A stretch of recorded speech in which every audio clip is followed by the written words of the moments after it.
Congressman Ron Paul is with me. And Congressman, at the end of the debate tonight, you said the greatest misconception was that people think maybe you can't win. You are the only candidate on the stage tonight who's yet to get a win. Came pretty close in Maine, but when you look at the arena, Arizona and Michigan next, Wyoming and Washington State, then 10 states on Super Tuesday. To prove your point, doesn't Congressman Paul need to get a win? It would be nice, but we haven't finished counting all those votes in Maine yet. So, but, when we count up our delegates, I'm in second place. The absolute allocation of delegates. So the delegates is the name of the game.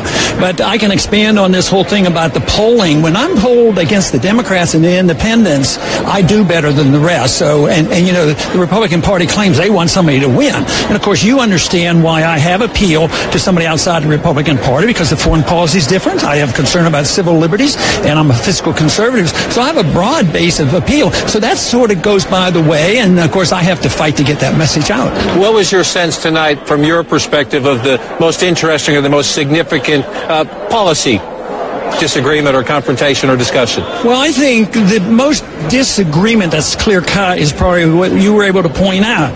Three guys here, they say they want to go and fight Iran and go into war, and I have a different position, which is very legitimate, very important to me. And some people sometimes kid me a bit, and they say, Ron, if you change your foreign policy, you might get more support. But the young people that come to see me, that's their biggest issue, is the war and the spending, and I work this in, the war and spending it overseas and the crisis that we have, and I had a chance, you gave me a chance to mention that tonight. I think that is key, but it definitely is a different policy.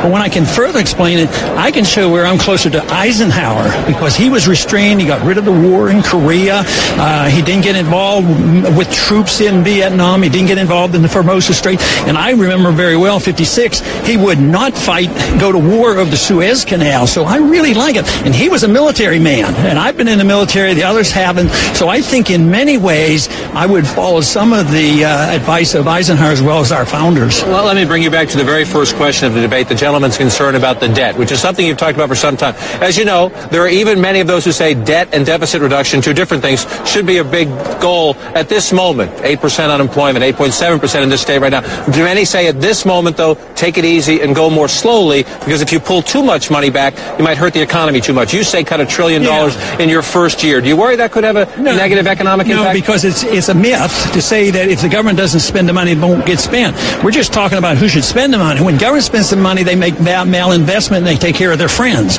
When the people get their $1 trillion back and they spend, they're going to spend it by making economic decisions. After World War II, 10 million men and women came home, and we cut the budget by 60% and we cut taxes by 30%, and the Depression finally ended, proving my point that the government shouldn't be spending money, the people should be spending the money. Congressman Paul, appreciate your time tonight. We'll see you on the campaign in the days ahead. And Anderson, you hear a very consistent message from Congressman Ron Paul. He does make the point. He is second in delegates right now. As we move on to a more crowded calendar, the big question before us is, can he win a state? And we'll know much better on that front in 10 days or so, Anderson. And I believe consistent was the one word he used to describe himself, to answer your question, John, which you asked to all the